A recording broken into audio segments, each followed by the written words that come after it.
நேயர்கள் கேட்கவிருப்பது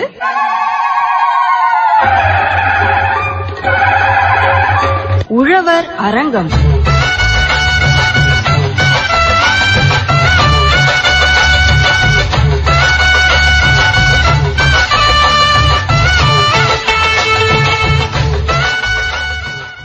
ஏன் பூங்குடி, இந்த சுபாவை எங்கயாவது பாத்தியா? இப்பதான் வீட்டுக்கு போயிட்டு வர்றேன். வீடு மூடி இருக்குது. உன்கிட்ட எதுவும் சொல்லுச்சா? சுபாக்கா இந்த கடை வரைக்கும் போயிருக்காங்கக்கா, வந்துருவாங்க. அதோ அப்படியா? அப்ப சரி சரி. இன்னைக்கு என்னம்மா நிகழ்ச்சி? உனக்கு ஏதாவது தெரியுமா? இன்னைக்கு காளான் வளர்ப்புல செயற்கை நுண்ணறிவு பத்தி திருவிடைக்கழி பி கஜேந்திர பிரபு அவங்க பேச இருக்கிறாங்களாம். என்னது, காளான் வளர்ப்புல செயற்கை நுண்ணறிவா? என்னம்மா, எனக்கு ஒண்ணுமே புரியலையே. அக்கா, உங்களுக்கு விளக்குறது ரொம்ப கஷ்டம்தான். அவங்க எதை மாதிரி விளக்குறாங்கன்னு கேட்டுட்டு அப்புறம் இத பத்தி பேசுவோம். சரி சரி, நீ ரொம்ப அழுத்துக்காத. இந்த சுபா இருந்தா கூட விளக்கமா சொல்லும். அது வேற கடைக்கு போயிடுச்சு. சரி விடு, நான் நிகழ்ச்சியவே கேட்டுக்கிறேன். வணக்கம் நேயர்களே. இன்னைக்கு நம்மோடு உரையாடக்கூடிய கஜேந்திர பிரபு அவர்கள் நமக்கு நன்கு அறிமுகமானவர். கிசான் வாணி நிகழ்ச்சியை தொடர்ந்து கேட்கக்கூடிய நேயர்களுக்கு நினைவு இருக்கலாம், ஒரு கிசான் வாணி நிகழ்ச்சியில காளான் வளர்ப்புல என்ன மாதிரியான கருவிகளை பயன்படுத்தலாம் அப்படின்றத பத்தி நிறைய தகவல்கள் நமக்கு கொடுத்தாரு அவரு. அதாவது வந்து காளான் வளர்ப்புல மிக முக்கியமானது பாத்தீங்கன்னா அந்த வெப்பம் அப்படின்றது ஒரு சீரான அளவுல இருக்கணும். அப்படி இல்ல அப்படின்னா அந்த காளான் வளர்ப்பு பாதிக்கப்படும் அப்படின்னு சொல்லுவாங்க. அப்போ அந்த வெப்பத்தை வந்து ஒரு வெப்பமானியை வைத்து அளவீடு செய்து, நீங்க எங்க வேணா இருக்கலாம், உங்க வீட்டுல இருக்கலாம் இல்ல வெளியில இருக்கலாம், அந்த வெப்பத்தை வந்து உங்களுக்கு வந்து அது சொல்லிக்கிட்டே இருக்கும். இப்ப வந்து உங்களுடைய காளான் வளர்ப்பு கொட்டகையில வெப்பம் இந்த அளவுல இருக்கு அப்படின்னு அது உங்களுக்கு சொன்ன உடனே நீங்க கொஞ்சம் அலர்ட் ஆயிடலாம். இன்னும் கூட பாத்தீங்கன்னா அந்த வெப்பம் அதிகமானா தண்ணீர் பீச்சி அடிக்கிற மாதிரியான ஒரு சென்சார்ஸ் வச்சிருக்கேன் அப்படின்லாம் அவரு சொல்லியிருந்தாரு கடந்த நிகழ்ச்சியில. இப்போ கஜேந்திர பிரபு இன்னும் நிறைய செயற்கை நுண்ணறிவு பயன்படுத்தி இந்த காளான் வளர்ப்பு நம்ம செய்யலாம் அப்படின்னு சொல்றாரு. இன்னைக்கு என்ன மாதிரியான புதுமைகளை சொல்ல போறாரு அப்படின்னு தெரிஞ்சுப்போம். வணக்கம் கஜேந்திர பிரபு. வணக்கம் சார், எப்படி இருக்கீங்க? நல்லா இருக்கேன் சார். காளான்லாம் எல்லாமே நல்லா இருக்காங்க சார். சரி, செயற்கை தொழில்நுட்பமும் நல்லா இருக்கு. நல்ல அமோகமான ஒரு வரவேற்பு. அரைக்கால் பண்பலைக்கு மனமார்ந்த நன்றியை நம்முடைய நேயர்கள் சார்பாகவும் பயனாளிகள் சார்பாகவும், அதாவது 1.5 ஆண்டுகளுக்கு முன்னாடி நம்ம பேசின அந்த நிகழ்ச்சி அனைவரும் கேட்டிருக்காங்க இல்லீங்களா? சோ அவங்க எவ்வளவு முன்னேற்றம் அடைஞ்சிருக்காங்கிறதுக்கு மிகப்பெரிய ஒரு நன்றி நம்முடைய காரை பண்பலை 100.3. 1.5 ஆண்டுகளுக்கு முன்னாடி நீங்க பேசுனீங்க, அதுக்கப்புறம் என்ன நடந்துச்சு, ஏன் நன்றி சொல்றீங்க? அதாவது சார், இப்போ ஒரு நிகழ்ச்சியா தான் நம்ம அன்னைக்கு வந்திருந்தோம், ரைட்டுங்களா? காளான் தொழில்நுட்பத்துல ஒரு நவீன கருவி அப்படிங்கிற தலைப்புல நம்ம பேசியிருந்தோம். இந்த நிகழ்ச்சி அரசு அதிகாரிகள் காதுக்கு நம்முடைய 100.3 காரை பண்பலை வழியா போனது. சோ அவங்க நிறைய அதிகாரிகள் என்ன பண்ணாங்கன்னா, இது மாவட்ட ஆட்சியர் கவனத்துக்கு எடுத்துட்டு போனாங்க. மாவட்ட ஆட்சியர் கவனத்துக்கு கொண்டு போனோன்னு இதை நம்மளுடைய அரசு திட்டங்கள் நிறைய இருக்கு இல்லீங்களா? சோ அரசு திட்டங்கள்ல இதை பயன்படுத்த முடியுமா அப்படின்னு யோசிச்சாங்க. அதாவது நாகப்பட்டினம் மாவட்ட ஆட்சியர், அப்புறம் கடலூர் மாவட்ட ஆட்சியர், திருவாரூர் மாவட்ட ஆட்சியர், இவங்களுடைய கவனத்துக்கு எல்லாம் இது போனது. சோ போகும்பொழுது என்ன ஆயிடுச்சுன்னா, சரி ஓகே, காளான் உற்பத்தியில பயனாளிகள் செஞ்சிட்டு இருக்காங்க, சோ அவங்களுக்கு இதை இம்ப்ளிமெண்ட் பண்ணி அவங்களுடைய தரத்தை இன்னும் கொஞ்சம் உயர்த்தணும் அப்படிங்கிற நோக்கத்துல அங்க கொண்டு போனாங்க. சோ அதை பண்ணும் பொழுதுதான் என்ன ஆச்சுன்னா, அவங்களுடைய லாப சதவீதம் வந்து அதிகரிச்சுது. அதாவது 3 மாதத்திலே இது வந்து அவுட்புட் நமக்கு தெரிஞ்சது. சோ அதனால என்ன பண்ணாங்க, திரும்ப இது வந்து அலுவலர்களுக்கு அவங்களுக்குள்ளவே இது வந்து பரவ ஆரம்பிச்சு செய்திகள் நல்லா இருக்கு அப்படின்னு. அப்ப தமிழ்நாடு ஃபுல்லாவே இது மாறினது. சோ இது வரைக்கும் பாத்தீங்க அப்படின்னா ஆயிரக்கணக்கான புதிய தொழில் செய்யக்கூடிய தொழில் முனைவர்கள் வந்து இதுல உருவாகி இருக்கிறாங்க. காளான் வளர்ப்பு செய்யக்கூடியவங்களுக்கு கருவிகளை நீங்க தயாரிச்சு கொடுக்குறீங்க இப்போ? ஆமா சார், கருவிகளை தயாரிச்சு கொடுக்கிறோம். அது மட்டும் இல்லாம பிரைவேட்டா நம்ம தயாரிச்சு கொடுக்கிறோம். அதாவது நிகழ்ச்சிகளை கேட்டு அந்த நிகழ்ச்சி அந்த 1.5 வருடங்களுக்கு முன்னாடி ஒளிபரப்பு நிகழ்ச்சியை கேட்டு பொதுமக்களும் நம்ம தொடர்பு கொண்டிருக்காங்க நம்ம நிறுவனத்துக்கு. அவங்களுக்கும் நம்ம தனிப்பட்ட முறையில செஞ்சு கொடுத்துட்டு இருக்கோம். அது இல்லாம அரசு சார்ந்து வரும்பொழுது பாத்தீங்கன்னா அவங்க நம்மகிட்ட கான்ட்ராக்ட் பேஸ்டுல ஒரு கருவிகளை வந்து வாங்கிடுறாங்க. ஒரு 30 கருவிகள் 40 கருவிகள் அப்படி வாங்கிடுறாங்க. அதுவும் இல்லாம ஒரு சில திட்டங்கள்ல என்ன செய்யறாங்க, நம்மள எம்ஓவி போட்டு, அதாவது ஒரு ஒப்பந்த அடிப்படையில் ஒரு 6 மாதங்கள் இல்ல 1 வருடங்கள் தொடர்ந்து கண்காணிச்சு அவங்களுடைய பொருளாதாரத்தை வந்து உயர்த்துங்க அப்படின்னு சொல்லியிருக்காங்க. சோ அதன்படி மாவட்ட ஆட்சியர் அவர்களுக்கும் நன்றி சொல்லணும். இதற்கு வந்து என்ன சொல்லலாம்னா, ஒரு தங்க கிரீடத்துல வைரம் பதித்த மாதிரி நம்முடைய காரைக்கால் பண்பலை 100.3 போது அதை தொகுத்து வழங்கிய உங்களுக்கும் நன்றி சொல்லணும் சார். ஏன்னா இது எதுக்காக இதை நான் உங்களை மென்ஷன் பண்றேன் அப்படின்னா, இப்போ அதாவது ரெக்கார்ட் செய்யப்பட்ட ஒரு ஒளிபரப்பு இல்லீங்களா, இல்ல ஒரு வானொலியில சாதாரண ஒளிபரப்பு பண்ணும்பொழுது அதை கேட்கக்கூடிய அனைத்து தரப்பின மக்கள், படித்தவர்கள், மீடியமா படிச்சவங்க, இந்த மாதிரி எல்லாரும் கேட்கக்கூடிய கேள்விகளா நீங்க கேட்டதுனால அது வந்து நல்ல ரீச். என்னென்னலாம் ஒரு மக்களுக்கு சாதாரணமா தோன்றுமோ அந்த கேள்விகளை நீங்க கேட்டதுனால கொஞ்சம் ரீச் ஆனிச்சு.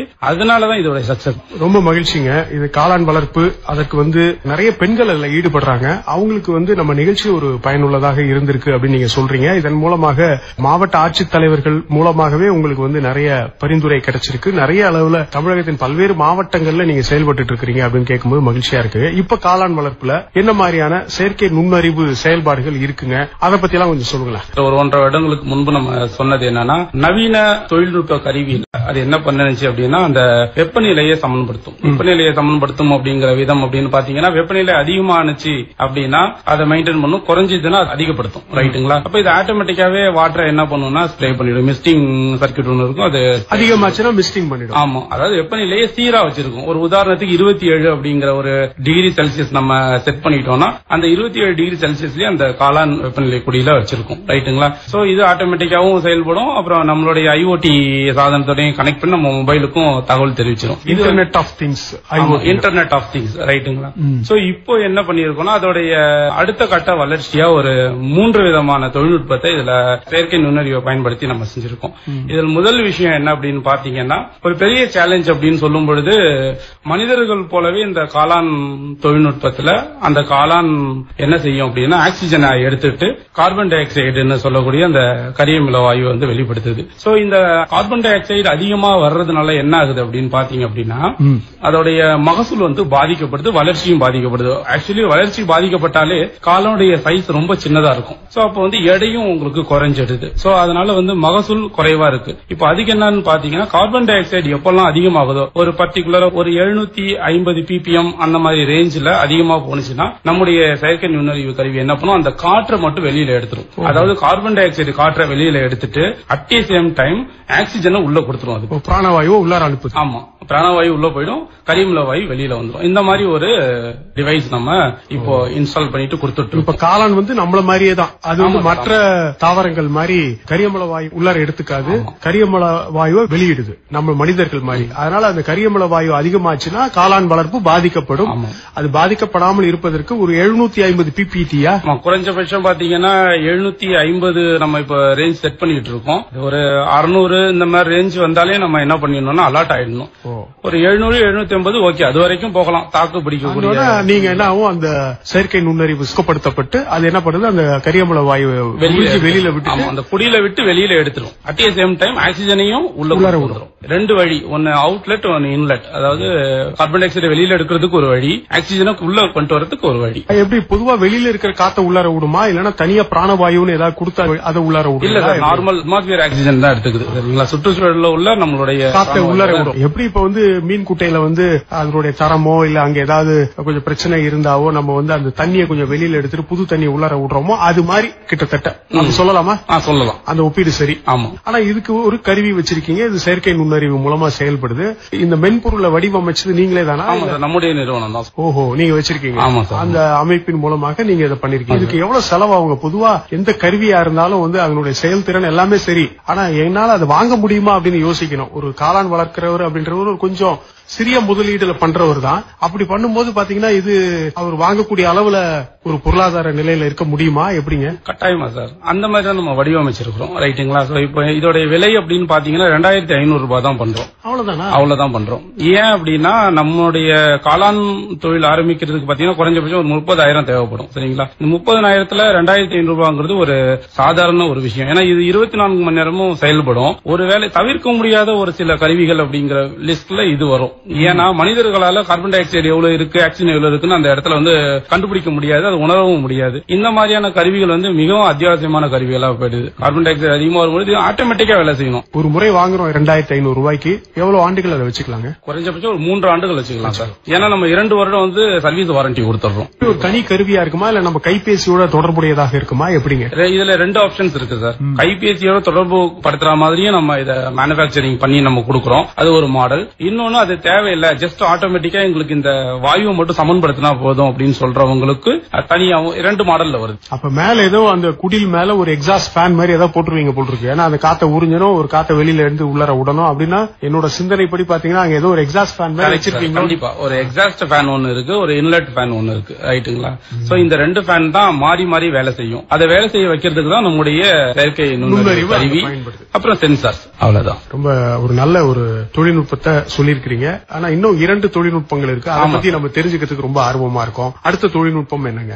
அடுத்த தொழில்நுட்பம் காளான் குடில் இருக்கு. அந்த காளான் குடியில ஒரு பெட் இருக்குன்னு வச்சுக்கலாம். பெட் அப்படிங்கிறது காளான் வளர்ந்து வரக்கூடிய ஒரு அதற்கான ஒரு வீடுன்னு நம்ம வச்சுக்கலாம். சரிங்களா? ஒரு பை மாதிரி தொங்க விட்டுருவோம். ஆமா, பை மாதிரி தொங்க விட்டுருக்குவாங்க. பாக்ஸிங் எல்லாம் பண்ணும்போது குத்துற மாதிரி அதே மாதிரி வைக்கோல் போட்டு உள்ளர. ஆமா, அதெல்லாம் உள்ளர வச்சு அளவீடும் பாத்தீங்கன்னா நீங்க அந்த பாக்ஸிங் சொன்ன அளவீடு தான் சரியான ஒரு அமைப்பு. அந்த காளான் பையில எவ்வளவு மகசூல் கிடைக்கும் அப்படிங்கறத முன்னாடியே எப்படி யூகிச்சு சொல்லலாம். அதாவது ஒரு 20 நாட்களுக்கு பிறகு நமக்கு அவுட்புட் வரக்கூடிய அந்த மகசூல 20 நாட்களுக்கு முன்பே சொல்லும். ஏன்னா காளானுடைய பெட் பாத்தீங்க அப்படின்னா 18 இருந்து 24 நாட்களுக்குள்ள நமக்கு மகசூல் கிடைச்சிடும். இப்போ ஒரு 20 நாளுக்கு முன்னாடியே இது நமக்கு சொல்றதுனால இந்த பெட்ல உங்களுக்கு 2.5 கிலோ தான் வரும், 1 கிலோ தான் வரும், இல்ல 1/2 கிலோ தான் வரும் அப்படின்னு சொல்லி விதை போட்டதுல இருந்து எத்தனை நாளுக்குள்ள அதோட மகசூல் நம்ம எடுக்கலாம்? 18 இருந்து 24 நாள். அப்ப இந்த 24 நாள் கழித்து எவ்வளவு மகசூல் இருக்கும் அப்படின்றத அது கணிச்சு சொல்லிடும். இது எப்ப சொல்லும்? நம்ம காளான் பையை உருவாக்குறோம், வைக்கோல் விதை, வைக்கோல் விதை இப்படி வச்சு ஒரு பந்த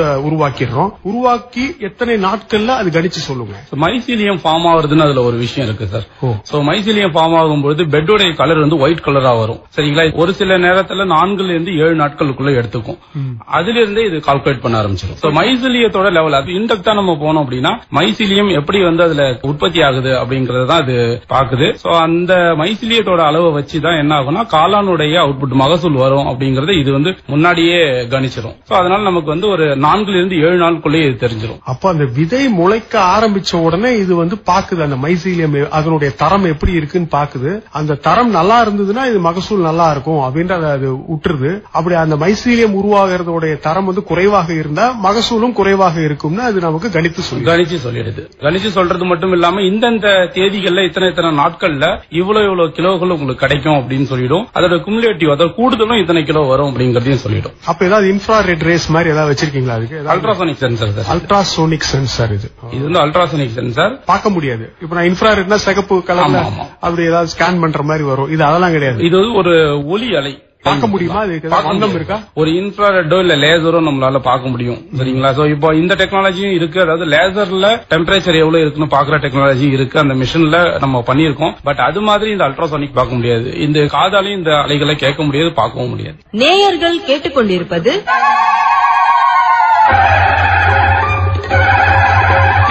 உழவர் அரங்கம்.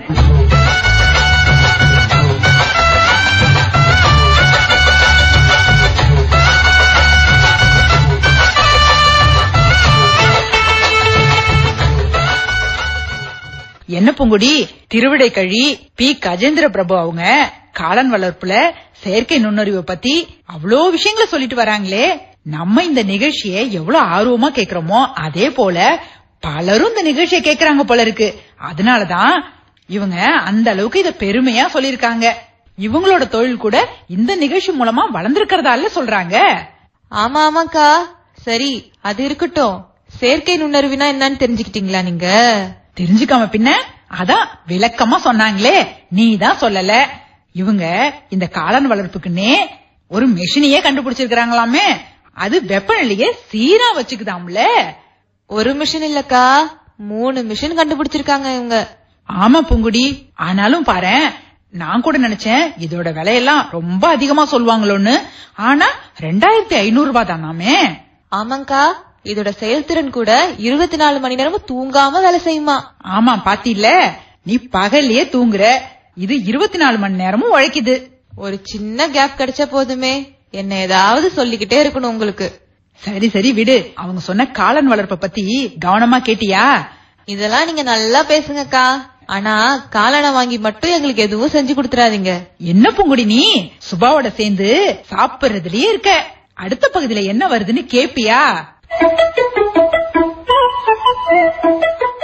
அப்ப எப்படிங்க இந்த கருவியை வந்து அந்த பெட் கிட்ட வச்சிருக்கணுமா இல்ல எப்படி நீங்க எங்க வைப்பீங்க? அந்த கொட்டகையில அந்த கருவி இருக்கக்கூடிய இடம் அல்ட்ராசானிக் சென்சார் அப்படின்னு பார்க்கும்போது அதுக்குன்னு ஒரு ரேஞ்ச் ஒன்னு இருக்கு, சென்சிங் ரேஞ்ச் அப்படின்னு ஒன்னு இருக்கு. அந்த சென்சிங் ரேஞ்சுக்குள்ள நம்ம எத்தனை பெட் வச்சிருக்கோமோ அத்தனை பெட்ல உள்ள விஷயத்தை அது நம்ம திருப்பி பார்த்து எடுத்துக்குமா? அது எடுத்துக்கும்.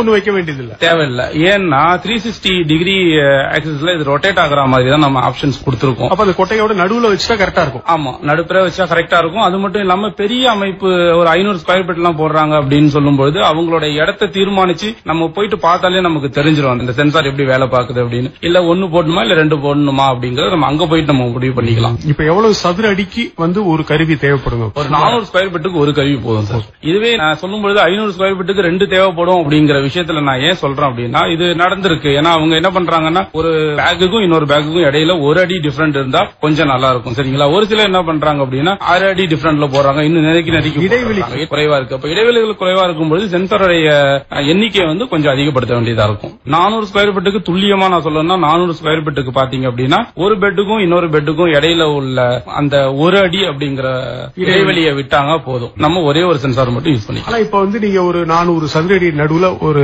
நீங்க சொல்ற கருவியை வைக்கிறீங்க, வச்சீங்கன்னா அப்ப எல்லா பெட்டும் அதனுடைய பார்வைக்கு தெரியற மாதிரி இருக்கணுமா இல்ல ஒரு பெட்டுக்கு இன்னொரு பெட்டுக்கு நடுவுல அதாவது நேராக இருந்தாலும் தெரியுமா எப்படி? ஏன்னா இப்ப வந்து அது வந்து சென்ஸ் பண்ணணும், போய் அந்த மைசீலியத்தோட வளர்ச்சியை உணர்ந்துதான் அது சொல்லணும். அப்ப வந்து ஒரு பெட் இருக்கு, அதுக்கு பின்னாடி இன்னொரு பெட் இருந்ததுன்னா அது மறைக்கப்பட்ட பகுதியில இருந்ததுன்னு வச்சுக்கோங்க, நிழல் பகுதியில இருந்ததுன்னு வச்சுக்கோங்களேன், அப்ப அது செயல்படுமா? அதாவது சார் அல்ட்ராசானிக் அப்படிங்கிறது பேசிக்ஸா இப்ப நம்ம பார்த்தோம் அப்படின்னா ஒரு ஒலி அப்படிங்கிறது நேர்கோட்டுல பயணம் செய்யும். அப்ப ஒரு பெட் முன்னாடி இருக்கும்போது ஒரு பெட் பின்னாடி இருந்துச்சுன்னா அது தடுக்கிறதுக்கான வாய்ப்புகள் நிழல் பகுதியில மாட்டிக்கும், சரிங்களா? இது வந்து அல்ட்ராசானிக் சென்சார் அப்படிங்கிறது பாத்தீங்கன்னா இது வந்து ஒலி அலை, ஊடுருவி செல்லக்கூடிய ஒரு ஒலி அலை. அதனால என்ன செய்யும் அப்படின்னா 10 பெட்டுக்கு முன்னாடி இருந்தாலும் இந்த ஒலி அலை என்ன பண்ணுது அப்படின்னா பின்னாடி போகிறதுக்கு ஊடுருவி செல்றதுக்கான வாய்ப்பு இருக்கு. அதே மாதிரி அல்ட்ராசானிக் சென்சார் அப்படிங்கிறது ஒரே ஒரு சென்சார்ஸ் மட்டும் நம்ம யூஸ் பண்ண போறது கிடையாது. குரூப் ஆஃப் அந்த அல்ட்ராசானிக் சென்சாரோட என்னென்ன சென்சார்ஸ் நம்ம கனெக்ட் பண்றோம் அப்படிங்கிறது இன்டெப்தா இருக்கு.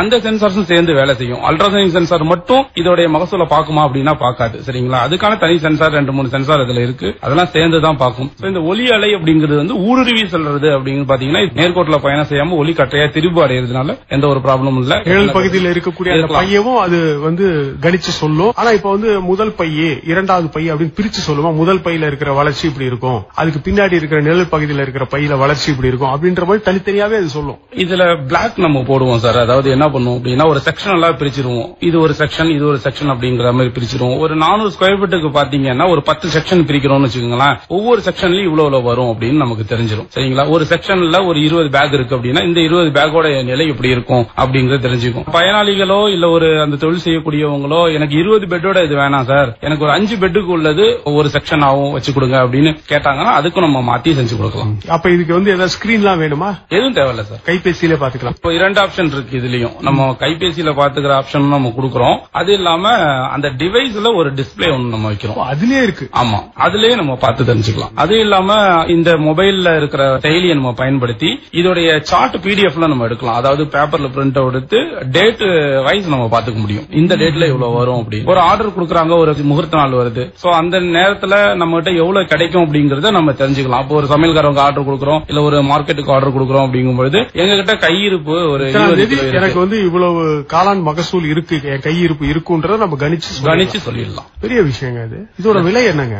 2500 ரூபாய் தான் சார். இது 2500. எது எடுத்தாலும் 2500. அதாவது சார் சென்சார் அப்படிங்கிறது பாத்தீங்கன்னா நம்ம எலக்ட்ரானிக்ஸ் கம்பெனியோட விலை குறைவு, பட் அது ஒரு டிவைஸா ரெடி பண்ணி செய்யும்போது அந்த நிறுவனம் பிக்ஸ் பண்ற விலை. பட் நம்ம ஏன் இவ்வளவு குறைவா கொடுத்துட்டு இருக்கோம் அப்படின்னா ஆல்ரெடி நம்ம திட்டங்கள் சார்ந்தோ இல்ல ஒரு தொழில்முறைகளை உருவாக்கணும் அப்படிங்கிற ஒரு தீம் இருக்கிறதுனால நம்ம மிகவும் குறைவான விலைக்கு தான் இதை கொடுத்துட்டு இருக்கோம். சரிங்க, இதோட விலையும் சொல்லிட்டீங்க நீங்க. இப்போ ஏன் வந்து நம்ம அந்த மகசூலை தெரிஞ்சுக்கணும் அப்படின்ற அதனுடைய அனுகூலம் என்ன அப்படின்றதையும் சொன்னீங்க. இப்போ ஒரு பையில வந்து ஒரு மைசீலியத்தோட வளர்ச்சி ரொம்ப குறைவா இருக்கு அப்படின்னா அந்த பையை என்ன பண்ண முடியும்? அப்படியே வெளியில எரிஞ்சிட வேண்டியதானா இல்ல அதை ஏதாவது பராமரித்து அதை கொண்டு வர முடியும் அப்படின்ற ஒரு நம்பிக்கை அது ஏற்படுத்துதா எப்படிங்க? இதுல வந்து பாத்தீங்கன்னா சார் இப்போ பெட்டை தனியா பிரிக்கிற ஆப்ஷன் ஒன்னு இருக்கு, சோ அவுட்புட்டுக்கு அதிகமா வராது அப்படின்னு நம்ம தெரிஞ்சிச்சுன்னா அந்த ஒரு பெட் மட்டும் அந்த மாதிரி இருக்காது. ஒரு குடியில பாத்தீங்கன்னா ஒரு 10 to 15 பெட் இதே மாதிரியான ஒரு கண்டிஷன்ஸ்ல இருக்கும். சோ அப்ப அதை எல்லாத்தையும் தனியா எடுத்து ஒரு ரூம் கொண்டு போயிடலாம், இல்ல தனியா பிரிச்சு வச்சிடலாம். பிரிச்சு வச்சுட்டு அதுல மைசீலியம் உருவாகிறதுக்கு நம்ம என்னென்ன சாத்தியக்கூறுகள் இருக்கு அப்படிங்கறத நம்ம பார்க்கலாம். அதுக்கான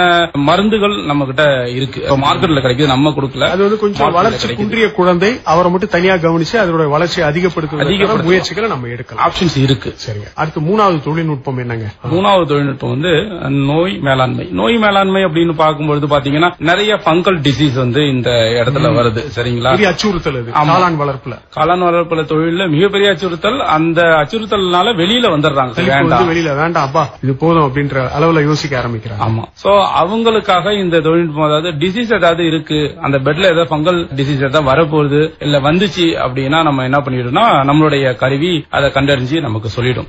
சரிங்களா? இது நிறைய வகையான நோய்கள் இருக்கு காளானுக்கு. இப்போதைக்கு அதிகமா நம்மள பயமுறுத்தக்கூடிய 2 வகையான நோய்களை மட்டும் நம்ம கண்டறிகிற சென்சார் நம்ம இப்போ பிக்ஸ் பண்ணி கொடுத்துட்டு இருக்கோம். ரைட்டுங்களா? சோ இதனால என்ன பண்ணலாம் அப்படின்னா அவங்க முதல்லயே கொஞ்சம் அலர்ட் பண்ணிட்டு இந்த பெட்டை எடுத்து ரிமூவ் பண்ணிடலாம். ஏன்னா ஒரு 100 பெட் இருக்கிற இடத்துல ஒரே ஒரு பெட்ல ப்ராப்ளம் வந்துச்சுன்னா இந்த டிசீஸ் எல்லாம் பரகிறதுக்கான சான்சஸ். ஆரம்ப காலகட்டத்திலே அதை கண்டு உணர்ந்து நம்ம அதை வெளியில எடுத்து தனிமைப்படுத்தி அதை அழிச்சிடலாம். என்ன பண்ணணுமோ அதை பண்ணிடலாம். ஆமா சார். மைசீலியம் உருவாகும் பொழுது பெட் பாதுகாக்கும். ஆமா சார். இதுவும் அந்த 4 நாட்கள்ல இருந்து 7 நாட்களுக்குள்ள கண்டுபிடிச்சிடலாம். அது பரவுறதுக்குள்ள கண்டுபிடிச்சிடலாம். வளர்ச்சியை கணிக்கக்கூடியதையும் இந்த நோயை கண்டுபிடிக்கக்கூடியதையும் ரெண்டுத்தையும் ஒருங்கிணைத்து செய்ய முடியாதா? தனித்தனியா தான் கருவி வச்சுக்கணுமா? இல்ல சார், ஒருங்கிணைத்தும் நம்ம செய்யறோம், தனித்தனியாவும் செய்யறோம். ஏன் இதை வந்து தனித்தனியா செய்யறோம் அப்படின்னா, ஒரு சிலர் எனக்கு நோய் மேலாண்மை பத்தி கவலை இல்ல, நான் அதை நல்லா பாத்துப்பேன் அப்படிங்கிற பட்சத்துல அவங்களுக்கு அது தேவை. ஒருங்கிணைத்து செய்யலாம். ஒருங்கிணைத்து செஞ்சு கொடுக்கறோம். ஒரு கிட்டா நம்ம சேர்த்து எல்லாத்தையுமே ஒரே டிவைஸாவே நம்ம கொடுக்கணும். இந்த மூணுத்தையுமே ஒரே இதா செய்ய முடியுமா? செய்யலாம் சார். இது தனித்தனி டிவைஸ் தான். இது எடுத்தா 2500, 3000 எடுத்தா 6000 அப்படின்ற மாதிரி ஏதாவது அதுல இருக்கா? காம்போ ஆஃபர் அது மாதிரி பண்ணல சார். ஏன்னா இதை வந்து டிஃபைனே நம்மளால பண்ண முடியல. என்னன்னா 500 ஸ்கொயர் ஃபீட்டுக்கு வந்து நம்ம ஒரு 2500 ரூபாய் சொல்றோம் அப்படின்னா 1000 ஸ்கொயர் ஃபீட்டுக்கு அதே 2500 நம்ம யூஸ் பண்ண முடியாது இல்லீங்களா? சோ அதனால விலையை வந்து வரையறுக்க முடியல. இது 2500 ரூபாய் தானா இந்த நோய் கண்டுபிடிக்கக்கூடிய? இல்ல சார், இதோட ரேட் அதிகம், 4200 ரூபாய். ஏன்னா இது வந்து சென்சார்ஸ் வந்து தொழில்நுட்பம் அதிகம் அடங்கிய சென்சார்ஸ் வித் கேமராஸும் இதுல வந்துரும். ஏன்னா அது என்ன வகையான நோய் அப்படிங்கறது நமக்கு மொபைல்ல அது சொல்லிடும். கருப்பு கலர் பூசணம் வருதா, இல்ல வெள்ளை கலர்ல மழுங்கிய நிலையில வருதா, பச்சை கலர் வருதா, அப்படி நோய் தெரிஞ்சுக்கணும் நம்ம. சோ அதனால சென்சார்ஸ் வந்து மாறுபடுது. எப்படிங்க இதை பத்தி விழிப்புணர்வு இருக்கா? நிறைய பேர் வாங்குறாங்களா? எப்படி இருக்கு நிலவரம்? இப்போ காளான் இப்போ அதிகமா இருக்கு சார். நம்ம முன்னாடி பேசுனதை விட ஒரு 2 வருடங்கள்ல பாத்தீங்கன்னா காளான் அதிக பேர் வாங்கி அதை சாப்பிடக்கூடிய சூழ்நிலைக்கு வந்துட்டாங்க. அதோடைய புரோட்டீன் அதிகமா இருக்கிறதுனால அதை சாப்பிட்டு பார்த்தவங்களுக்கு வித்தியாசம் அது ஒரு தெரியுது. காளான் வளர்ப்புன்றது ஒரு பக்கம். நீங்க தயாரிக்கக்கூடிய கருவிகளை பற்றிய விழிப்புணர்வு இருக்கா? அதை வாங்கிக்கிறாங்களா? எப்படி இருக்குங்க? இருக்கு சார். பயன்படுத்துறாங்களா? இது வந்து மேன் பவர் அதிகமா இருந்துகிட்டு இருந்த இடத்துல இது மாதிரியான விஷயங்கள்லாம், இந்த மாதிரியான கருவிகள்லாம் வரும்போது மேன் பவர் குறையுது இல்லீங்களா? சக்சஸ் ரேட்டும் அதிகமாகுது, லாபமும் அதிகமாகுது. நிறைய கருவிகள் வந்து நம்ம கொடுத்துட்டு இருக்கோம். நிறைய பேர் இதை வாங்கி நல்ல ஒரு வரவேற்பு இருக்கு. பொறியியல் பட்டப்படிப்பு படித்தவர்ல நீங்க? ஆமா சார். எப்படிங்க கணினி தொடர்பான படிப்பு படிச்சீங்களா? இல்ல என்ன படிக்கல? ஆக்சுவலி நம்ம எலக்ட்ரிக்கல் தான் நம்ம படிச்சது, கணினி தொடர்பானது படிக்கல. சோ இது வந்து பாத்தீங்க அப்படின்னா ஒரு இன்ட்ரெஸ்ட், இந்த தொழில்நுட்பத்தில் வர இன்ட்ரெஸ்ட். நீங்க காளான் வளர்ப்புக்கு நீங்களே வந்தீங்களா, இல்ல உங்க தந்தையார் இல்ல யாராவது தாயார் செஞ்சிட்டு இருந்ததை வந்து மேற்பார்வையிட ஆரம்பிச்சு அதுக்கு பிறகு இது மாதிரி கண்டுபிடிப்புகள் எல்லாம் அமுல்படுத்த ஆரம்பிச்சீங்களா? எப்படிங்க? இல்ல சார், இது வந்து நானா தான் பண்ணது. நீங்களா தான் காளான் வளர்ப்புக்கு வரீங்க, வந்த பிறகு உங்க படிப்பறிவை அங்க பயன்படுத்துறீங்க. ஆமா சார். அது இல்லாம நம்ம தேடல் தான் இது. பாத்தீங்கன்னா ஃபுல் அண்ட் ஃபுல் யார்கிட்டயும் நம்ம தெரிஞ்சுக்கிட்டது இல்ல. இந்த மாதிரி கருவிகள் தயாரிப்பு தவிர காளான் உற்பத்தியும் பண்ணிட்டு இருக்கீங்க, அது விற்பனையும் பண்ணிட்டு இருக்கீங்க. ஆமா சார், அதை பண்ணிட்டு இருக்கோம். புரோட்டீன் பவுடர் அப்படின்னு ஒன்னு புதுசா லான்ச் பண்ணிருக்கோம். அது ஆல்ரெடி மார்க்கெட் இருக்கு, பட் நம்ம பண்ணிட்டு இருக்கோம். ஏன்னா இந்த டீ காஃபில எல்லாம் நம்ம ஹெல்த் மிக்ஸ் மாதிரி சாப்பிடுறோம். புரோட்டீன் பவுடர்னா இந்த ஜிம்முக்கு போறவங்க, இந்த 6 பேக் வைக்கிறவங்க, ஆர்ம்ஸ் ஏத்துறவங்க எல்லாம் சாப்பிடுறது ஒரு டப்பா டப்பாவா சாப்பிடுறாங்க. ஆமா சார், அதே மாதிரி தான் இதுவும். பட் அதுல வேற உள்ள புரோட்டீன், இதுல வேற புரோட்டீன். அது வந்து ரெண்டும் மேட்ச் அப்படின்னு சொல்ல முடியாது. பட் இருந்தாலும் புரோட்டீன் மிக்ஸ் அப்படிங்கிற பேர்ல நம்ம கொடுத்துட்டு இருக்கோம். அதுவும் பண்ண ஆரம்பிச்சு. அதுவும் பண்றோம். பரவாயில்ல. அதாவது காளான் வளர்ப்புன்னு நிக்காம காளான் வளர்ப்புக்கு தேவையான செயற்கை நுண்ணறிவு கருவிகள் பண்றீங்க. அப்புறம் காளான் வளர்ப்புல ஒரு மதிப்பு கூட்டுதலாக ஒரு புரதச்சத்து தரக்கூடிய ஒரு மாவையும் நீங்க பண்ணிட்டு இருக்கீங்க. அது சத்து மாவுன்னு சொல்லிட்டு அதோட தரம் ஏதோ கொஞ்சம் கம்மியா இருக்குமோ அப்படின்ற மாதிரி ஒரு சிந்தனை வந்து, அதனால புரோட்டீன் பவுடர் அப்படின்னு சொன்னா அதுக்கு வந்து இன்னும் கொஞ்சம் அதோட கௌரவம் அதிகமா வர மாதிரி இருக்கு. வாழ்த்துக்கள் கஜேந்திர பிரபு. நிறைய வித்தியாசமான சிந்தனைகளோட இருக்கிறீங்க. நிச்சயமா வாழ்த்துப்பட வேண்டிய ஒருத்தர் தான் நீங்க. ஏன்னா நம்ம பாடு காளான் வளர்த்தோம், என்ன ஒரு ஆலோசனை சொல்றாங்களோ அதுபடி போவோம் அப்படின்னு இல்லாம குறைந்த வயதிலேயே என்ன வயது இருக்குங்க கஜேந்திர பிரபு உங்களுக்கு? 36 சார். 36 வயதுல இவ்வளவு இது பண்ணிட்டு இருக்கீங்க. இப்ப காளான்ல நிறைய செஞ்சுட்டோம், இன்னும் பெரிய பயிரெல்லாம் நிறைய இருக்கு. நம்ம ஊர்ல பாத்தீங்கன்னா டெல்டா பகுதியா இருக்கு, நெற்பயிருக்கு இது மாதிரி ஏதாவது செய்வோம், ஒரு செயற்கை நுண்ணறிவுல செய்வோம் அப்படின்ற மாதிரி ஏதாவது ஆராய்ச்சிகள் எதுவும் பண்றீங்களா கஜேந்திர பிரபு? இது வரைக்கும் பண்ணி கொடுத்துட்டு இருக்கோம் சார். ஆக்சுவலா இது வந்து இன்னும் கொண்டு போல, ஒரே ஒரு விஷயம் மட்டும் கொண்டு போயிருந்தோம். ஸ்ப்ரேயர்ல ஒரு கான்செப்ட் ஒன்னு பண்ணிருந்தோம். அது வந்து பல்கலைக்கழகம் வரைக்கும் போயிருக்கு. அதுக்கான என்ன பண்ணுவோம்? ஸ்ப்ரேயர்ல என்ன பண்ணுவீங்க? ஸ்ப்ரேயர் வந்து பாத்தீங்கன்னா நம்ம ஹேண்டில் பண்ண வேண்டியதா இருக்கும், மேனுவலா பண்ண வேண்டியதா இருக்கும். அது இப்போ சோலார்ல கனெக்ட் பண்ணிருக்காங்க. சோலார் கனெக்ட் பண்ணிட்டு எலக்ட்ரிக்கல்ல ஓடுற மாதிரி இப்போ மார்க்கெட்டுக்கு வந்துருச்சு. இதுல அது நம்ம என்ன புதுமை செஞ்சிருக்கோம் அப்படின்னு பாத்தீங்கன்னா, விவசாயிக்கு அதுல நிகழ்ச்சிகள் ஏதாவது கேட்கிற மாதிரி எஃப்எம் நிகழ்ச்சிகள் இல்ல பாடல் கேட்கிற மாதிரி இம்ப்ளிமெண்ட் பண்ணிருக்கோம். அதை விட முக்கியமான ஒரு விஷயம் என்ன அப்படின்னா, விவசாயி அந்த மருந்து அடிச்சிட்டு இருக்கும் பொழுது எதிர்காத்து அப்படின்னு சொல்லுவாங்க சரிங்களா. மருந்தோடைய அந்த சுழற்று காத்து வர்றதுனால மருந்து சுவாசிச்சு மயக்கம் அடைகிற சூழ்நிலையில அவங்க வந்துட்டாங்கன்னா நிறைய பிரச்சனைகள் இருக்கு. இது வந்து பாத்தீங்கன்னா ரொம்ப தொலைவான இடத்துல எல்லாம் நடு வயல்ல 1 ஏக்கர் பரப்புள்ள வயல்ல இவங்க பண்ணிட்டு இருக்கும் பொழுது, தனியா பண்ணிட்டு இருக்கும் பொழுது என்ன ஆகும்னா, கீழே விழுந்துட்டாங்க அப்படிங்கும்போது நமக்கு ஒரு அலர்ட் நம்ம கொடுத்துரும். நம்மளுடைய தொலைபேசிக்கு ஒரு மெசேஜ் ஒன்னு வந்துரும், இல்ல போன் வந்துரும். சோ இது மாதிரி ஒரு ஆக்சிடென்ட் நடந்துட்டு இருக்கு அப்படின்னு. சோ அது எந்த இடத்துல நடந்துட்டு இருக்குதுங்கிறதையும் மேப் ஃபைண்ட் அவுட் பண்ணும். சோ ஃபைண்ட் அவுட் பண்ணி எக்ஸாக்ட்டா இந்த இடத்துல தான் இருக்கிறாங்க அப்படிங்கறது நமக்கு மேப் மூலம் காட்டிடும். தொடர்ந்து ஆராய்ச்சிகள்ல ஈடுபட்டு இருக்கிறீங்க. இருக்கு சார். அதே மாதிரி கல்லூரி மாணவர்களுக்கு, agriculture student, artificial intelligence student, இவங்களுக்கு எல்லாம் வந்து காலேஜஸ் மூலமாவே இப்போ பண்ணிட்டு இருக்கோம். நம்ம மாவட்டத்துல பக்கத்து மாவட்டத்திலயும் பாத்தீங்கன்னா தனியார் கல்லூரிகள்லாம் இருக்கு இல்லீங்களா, பொறியியல் கல்லூரிகள்லாம், அங்கேயும் அவங்களுக்கு வந்து பண்ணி கொடுத்துட்டு இருக்கோம். அவங்க இடத்துலயே போயிட்டு பண்ணி கொடுத்துருக்கோம். கல்லூரி முதல்வர்கள்லாம் சந்திச்சு பண்ணி கொடுத்துட்டு இருக்கோம். இந்த மாதிரி நிகழ்ச்சிகளை பார்த்துட்டு கால் பண்ணவங்க 2 கல்லூரிகள் இருக்காங்க. தனியார் கல்லூரிகளா இருக்கிறதுனால அவங்க கால் பண்ணி எங்க காலேஜ்ல வந்து இதை செஞ்சு கொடுங்க அப்படின்னு சொல்லிட்டு இருக்காங்க. இந்த வருடம் கூட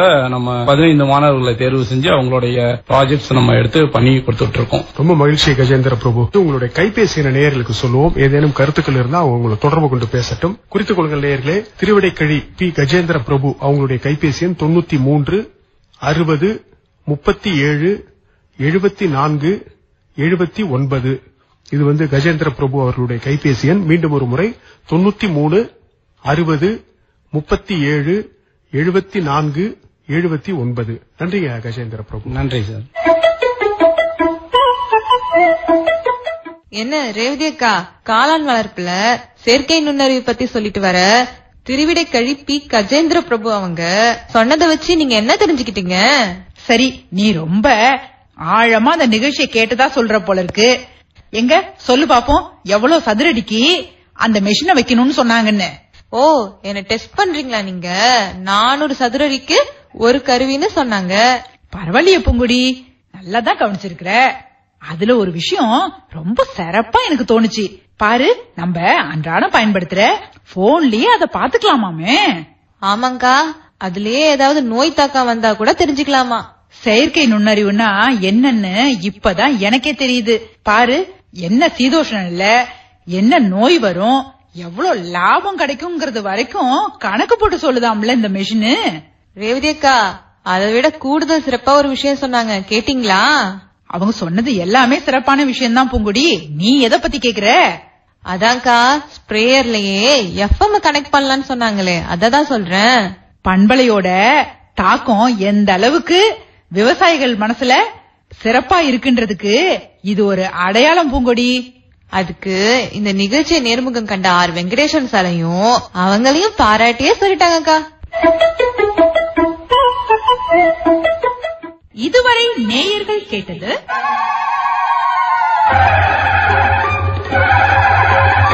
உழவர் அரங்கம்.